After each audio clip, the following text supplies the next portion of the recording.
എന്നിട്ട് ഇവർക്ക് താമസിക്കാൻ പറ്റുമോ ഇനി? ഇവിടെ ഇല്ലല്ലോ, മാത്രമേ ഉള്ളൂ. ഇതൊക്കെ ഇപ്പൊ ഇതിന്റെ ഉള്ളിൽ അടിഞ്ഞേക്കണ ചെളികളാ അല്ലേ?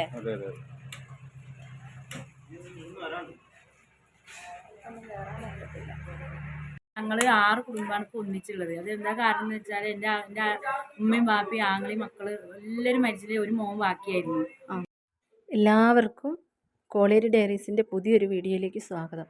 ഞാൻ എൻ്റെ ഗ്രാമമായ കോളേരിയിൽ നിന്നും, ഇത് കോളേരിയാണ് ഇപ്പോൾ കാണുന്നത്, അവിടെ നിന്നും 8 മണിയോടുകൂടി ഞാൻ ചൂരൽമലയ്ക്ക് തിരിച്ചു. നമ്മുടെ അവിടെ നിന്നും ഏകദേശം ഒരു 40 കിലോമീറ്റർ ദൂരമുണ്ട് ചൂരൽമല എത്താനായിട്ട്. കൽപ്പറ്റയിൽ നിന്ന് നേരെ എനിക്ക് ചൂരൽമലയ്ക്ക് ബസ് കിട്ടിയപ്പോൾ ഞാൻ ഒത്തിരി സന്തോഷിച്ചു. അതായത് ഒരു യാത്രയ്ക്ക് ഒരു പ്രശ്നങ്ങളും ഇല്ലാതെ വേഗം അവിടെ എത്താമല്ലോ എന്ന്. പക്ഷേ മേപ്പാടി എത്തിയതോടുകൂടി ആ ബസ്സിന് എന്തൊക്കെയോ പ്രശ്നങ്ങളായി. അതിൽ നിന്ന് അവർ നമ്മളെ ഇറക്കി വിട്ടിട്ട് അടുത്ത ബസ് വരാൻ ഇനി എത്രയോ മണിക്കൂറുകളുണ്ട്. അത് കഴിഞ്ഞിട്ട് ആകെ 2 ബസ്സേ ഉള്ളൂ അങ്ങോട്ട് സർവീസ് നടത്തുന്നത്. അങ്ങനെ അവിടേക്ക് ആളുണ്ടെങ്കിൽ മാത്രം ട്രിപ്പ് നടത്തുന്നത്. നേരത്തെ അങ്ങനെ എല്ലാവരും ഇപ്പോൾ ഈ പ്രശ്നം വന്നതിന് ശേഷം അങ്ങനെ ഒരു ജീപ്പിൽ കയറി ഇവിടെ മുണ്ടക്കയിലേക്കും ചൂരൽമലയ്ക്കൊക്കെ ഉള്ള ആൾക്കാരാണ് അവരുടെ കൂടെ ഞാനും ചൂരൽമലയിലേക്ക് യാത്ര തിരിക്കുകയാണ്. പോകുന്ന വഴിക്കാണ് നമ്മുടെ പുത്തുമല. അവിടെ നേരത്തെ ഉരുൾപൊട്ടിയത് എല്ലാവർക്കും അറിയാലോ. അതിനോട് ചേർന്നുള്ള സ്ഥലത്താണ് നമ്മുടെ ഇപ്പം ഇവിടെ മരിച്ചവരെയും എല്ലാവരെയും അവരുടെ സംസ്കാരം കാര്യങ്ങളൊക്കെ നടന്ന സ്ഥലം. നമുക്കവിടെ പോയൊന്നും എടുക്കാനുള്ള അനുമതിയും കാര്യങ്ങളൊന്നുമില്ല.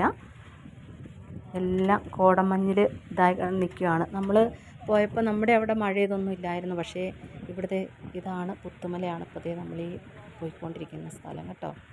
ഇവിടുന്ന് ദൂരേക്കാണ് ഇച്ചിരി അങ്ങ് മാറി ആ വെളുത്തേത് കാണുന്ന അവിടെയാണ് അവരെ ഇത് കണ്ടില്ലേ, അവരെ അടക്കം ചെയ്തിരിക്കുന്ന ഭാഗമാണ് ലൈറ്റായിട്ട് ആ വെളുത്ത ആ ഒരു ഇത് കാണുന്നത്. നമ്മളങ്ങനെ ചൂരൽമല എത്തി. അവിടുത്തെ പള്ളിയാണിത്. വെള്ളാർമല സ്കൂളിൻ്റെ മുന്നിലാണ്. പറയാൻ വാക്കുകളില്ല, എന്ത് പറയണമെന്ന് അറിയത്തില്ല. അതുകൊണ്ട് നമുക്ക് സ്കൂള് ഇത് ഇവിടെ വെക്കേഷണൽ ഹയർ സെക്കൻഡറി സ്കൂളുണ്ട്, വെള്ളാർമല സ്കൂള്. അപ്പോൾ ഈ ഭാഗങ്ങളൊക്കെ ഒന്ന് കാണിച്ചിട്ട് ഒത്തിരി ഒന്നും പറയാൻ പറ്റുന്നില്ല. നമ്മൾ ഇവിടെ നേരിട്ട് വന്ന് കാണുമ്പോഴാണ് നമുക്കിതിൻ്റെ ആ ഒരു രൂക്ഷത എന്താണെന്ന് മനസ്സിലാവുള്ളൂ. ഇതാ ലാസ്റ്റ് കാണുന്ന ആ തേയിലയൊക്കെയുള്ള അതിൻ്റെ സൈഡിൽ കൂടിയായിരുന്നു ആ പുഴ ഒഴുകിക്കൊണ്ടിരുന്നത്. പുഴ എന്ന് പറയാൻ പറ്റില്ല, ചെറിയൊരു അരുവി.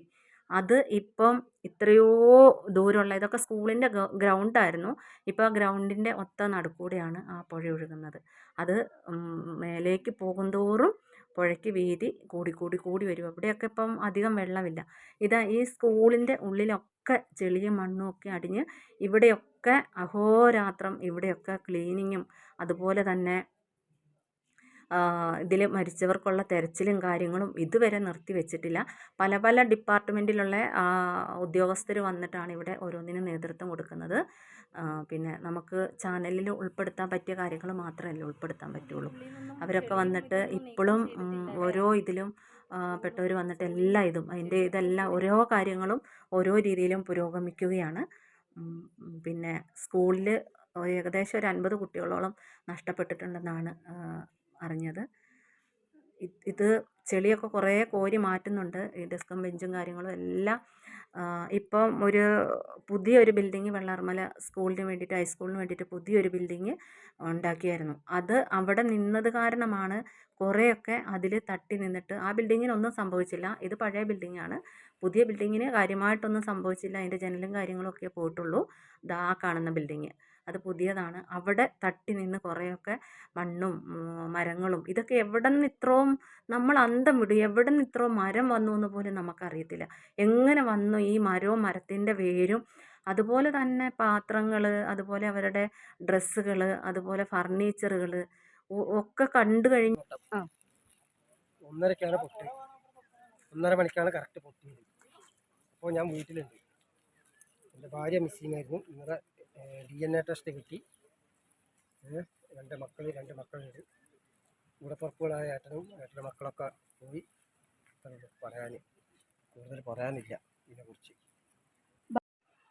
ഇപ്പം നമ്മൾ കണ്ട ആ ചേട്ടൻ എന്നെ കണ്ടപ്പോൾ എൻ്റെ അടുത്തേക്ക് ഇങ്ങോട്ട് വന്നിട്ട് പറയുക ചെയ്തത്, ചേച്ചി ഞാനിങ്ങനെ മുണ്ടക്കൈ ഉരുൾപൊട്ടൽ ഞാൻ നേരിട്ട് കണ്ട വ്യക്തിയാണ്. എൻ്റെ ഭാര്യയും കൊണ്ട് ഞാൻ ഓടിയപ്പം അവൾ എൻ്റെ കയ്യിൽ നിന്ന് വിട്ടുപോയി. എനിക്ക് അവളെ രക്ഷപ്പെടുത്താൻ പറ്റിയില്ല. അത് കഴിഞ്ഞ് മിസ്സിങ് ആയിരുന്നു, കിട്ടിയില്ല. പക്ഷേ ഇന്നലെ DNA റിസൾട്ട് വന്നപ്പോൾ തിരിച്ചറിയാത്ത മൃതദേഹങ്ങളിലൊന്ന് അദ്ദേഹത്തിൻ്റെ ഭാര്യയായിരുന്നു. മോനും മോളും രക്ഷപ്പെട്ടു. അവരുടെ ഏട്ടനും കുട്ടികളും എല്ലാവരും ഇതിൽ നഷ്ടപ്പെട്ടു. അങ്ങനെ ഒരുപാട് അവർ നമ്മളോട് ഈ കാര്യങ്ങൾ പറയുമ്പോൾ നമ്മൾ നെഞ്ഞത്ത് കൈവച്ച് ഇങ്ങനെ കേട്ട് നിൽക്കുമ്പോൾ അവർ ഒരു എന്താ പറയുക, മനസ്സൊക്കെ മരവിച്ച് ഇതായി നിൽക്കുന്നവരുടെ ഒരു അവസ്ഥയിലാണ്. അവർക്ക് പറഞ്ഞ് ഒരു ഫീലിംഗ് ഇല്ല. അവർ നേരെ വന്ന് പറയുവാണ്, ഇത് ഞാൻ നേരിട്ട് കണ്ടതാണ്, നമുക്കിങ്ങനെ ഇവരുടെ ഇതൊക്കെ ഉൾപ്പെടുത്താൻ നമുക്കൊരു വിഷമമാണ്. ഈ ഇതുവരെയുള്ള നമ്മളിതിൻ്റെ തുടക്കം തൊട്ടുള്ളതൊക്കെ ചാനലിൽ കൂടെ കണ്ടു. അത് കഴിഞ്ഞിട്ട് എന്താണെന്നുള്ളത് വയനാട്ടുകാരി എന്നുള്ള സ്ഥിതിക്ക് അവിടെ പോയി കാഴ്ചകളൊക്കെ നിങ്ങളിലേക്ക് എത്തിക്കണം എന്ന് എനിക്ക് തോന്നിയത് കൊണ്ട് മാത്രമാണ് ഞാൻ ഇത്രയും റിസ്ക് എടുത്ത് പാടുപെട്ട് വീട്ടിൽ നിന്ന് ഒറ്റയ്ക്ക്, എൻ്റെ ആങ്ങള മേപ്പാടി താമസിക്കുന്നുണ്ട്, അവൻ്റെ അടുത്ത് പോയിട്ട് പിന്നെ അവരെയും കൂട്ടിക്കൊണ്ടാണ് ഞാൻ പോയിട്ട് ഇതെല്ലാം ചിത്രീകരിക്കുന്നത്.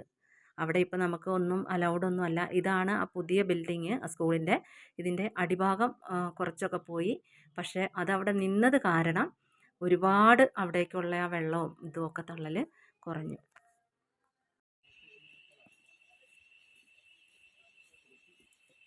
ഈ മരമൊക്കെ എവിടെ നിന്നാണ് വന്നത്? അതെയോ? ഇത് മൊത്തം ഇതിപ്പോൾ ഈ റോഡ് ആ അതെ, ഇവിടെ നിന്നൊക്കെ ബോഡി എടുത്തത് അതിൻ്റെ ഉള്ളിലൊക്കെ ഉണ്ടായിരുന്നു അല്ലേ? ഇപ്പോഴും ഇതിൻ്റെ അടിയിലൊക്കെ ഇല്ലേ ആൾക്കാർ?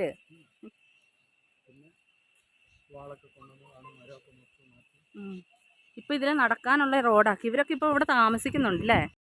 ഇപ്പം എവിടെയാണ് താമസിക്കുന്നത്? മാനിവയൽ. ഇത് വീട് ചെളി കയറി വീടൊന്നും നാശം പറ്റിയിട്ടില്ല അല്ലേ? ഞങ്ങൾ കുറച്ച് സാധനം ഉണ്ടായിരുന്നു ഉള്ളില്, അത് എടുത്തിട്ട് മാറ്റിയിടാൻ പറഞ്ഞിട്ട് വന്നു. ഇപ്പൊ വാടകയ്ക്കാണോ? ഞങ്ങൾ 6 കുടുംബമാണ് ഇപ്പോൾ ഒന്നിച്ചുള്ളത്. അത് എന്താ കാരണം എന്ന് വെച്ചാൽ എൻ്റെ ഉമ്മയും ബാപ്പയും ആങ്ങളെയും മക്കള് എല്ലാവരും മരിച്ചിട്ട് ഒരു മോൻ ബാക്കിയായിരുന്നു, മുഹമ്മദ് ആനി. അവനും ഉണ്ട്, പിന്നെ ചെറിയ ആങ്ങളുടെ മോള് സിദ്റത്തിന് ഉണ്ടാകുന്നുണ്ട്. അപ്പോൾ അവർ രണ്ടാൾക്കും വേണ്ടിയിട്ടാണ് ഇപ്പോൾ മോളെ പിന്നെ അവരെ വീട്ടുകാർ കൊണ്ടുപോയിട്ടുണ്ട്.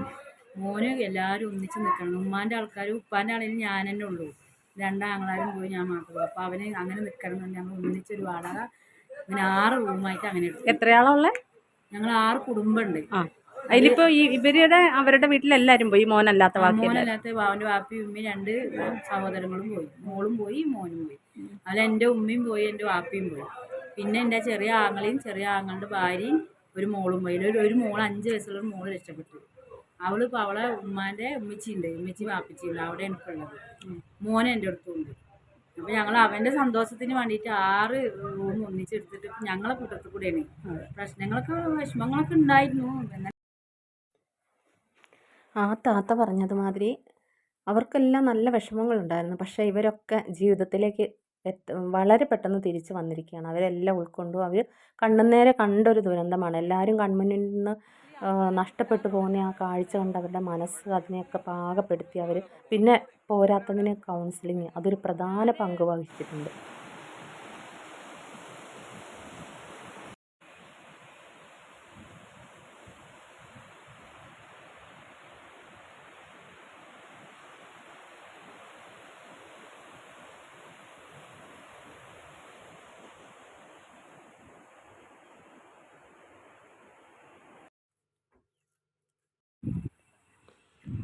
ഇവിടെയൊക്കെ വീടുകളായിരുന്നു, സ്വപ്നങ്ങളായിരുന്നു, പ്രതീക്ഷകളായിരുന്നു. നിറച്ചും കുരുമുളകും കാപ്പിയും ഏലവും കവുങ്ങും, ഇതിൻ്റെ അങ്ങേ ഭാഗം മൊത്തം തേയിലയും. എന്ത് നല്ല സൗന്ദര്യമാണല്ലേ, ഫ്രെയിം ചെയ്ത് വെച്ചിരിക്കുന്ന പോലെ. ചിലപ്പോൾ കണ്ണ് തട്ടിപ്പോയിട്ടുണ്ടായിരിക്കും ഈ സ്ഥലത്തിന്. അത്രയും മനോഹരമായ സ്ഥലമാണ്. നമുക്കവിടെ പോയിട്ടുണ്ടെങ്കിൽ തിരിച്ചിങ്ങ് വരാൻ തന്നെ തോന്നൂല. ഇത്രയും ഈ ദുരന്ത മേഖലയിൽ നിൽക്കുമ്പോഴും നമുക്ക് തോന്നില്ല അവിടെ നിന്ന് തിരിച്ചു വരാൻ. അത്രയും നല്ല ഭംഗിയുള്ള സ്ഥലമാണ്. അതിനെ ഇനിയിപ്പോൾ നമ്മുടെ പുസ്തകത്താളുകളിൽ മാത്രമായി തീരുമായിരിക്കും ഇനിയുള്ള മുണ്ടക്കയും ചൂരൽമലയും. ഇതാ ഈ വീട് കണ്ടില്ലേ, ഇതിൻ്റെ ടെറസിലാണ് 40ഓളം ആളുകൾ അഭയം പ്രാപിച്ചത്. അവർ അവിടെ അടുത്തുള്ളവരൊക്കെ അവർ വിളിച്ച ആ വീടിൻ്റെ 2 ഭാഗത്തേക്കും ഉരുൾപൊട്ടി വന്നത് മാറി ആ വീട് മാത്രം അവിടെ ഒറ്റപ്പെട്ടു. അതിൻ്റെ അടിഭാഗമൊക്കെ പോയാലും അവിടെയുള്ള ആളുകൾക്കെല്ലാം രക്ഷയായിട്ട് ആ വീടിൻ്റെ മേൽക്കൂര അവിടെ നിന്നു. എന്തൊരു അതിശയം. ഒറ്റ ഭാഗമായിട്ട് ഈ വീഡിയോ തീരുന്നില്ല. ഇതിൻ്റെ ബാക്കി ഭാഗം ഞാൻ നാളെ അപ്ലോഡ് ചെയ്യുന്നതായിരിക്കും. 8 മണിക്ക് വീട്ടിൽ നിന്ന് പോയ ഞാൻ തിരിച്ചെത്തിയത് 5 മണിക്ക്. സ്നേഹപൂർവ്വം അവരെനിക്ക് തന്ന ചോറ് അത് അവിടെ നിന്ന് കഴിക്കാൻ പറ്റാത്തതുകൊണ്ട് ഞാൻ തിരിച്ച് വീട്ടിൽ കൊണ്ടുവന്നിട്ട് ഞാൻ 5 മണിക്കാണ് ഉച്ചഭക്ഷണം കഴിക്കുന്നത്. അവർ വെച്ച് നീട്ടിയ കുപ്പിവെള്ളവും കൂടെ അവരുടെ എല്ലാവരുടെയും അകമഴിഞ്ഞ സ്നേഹവും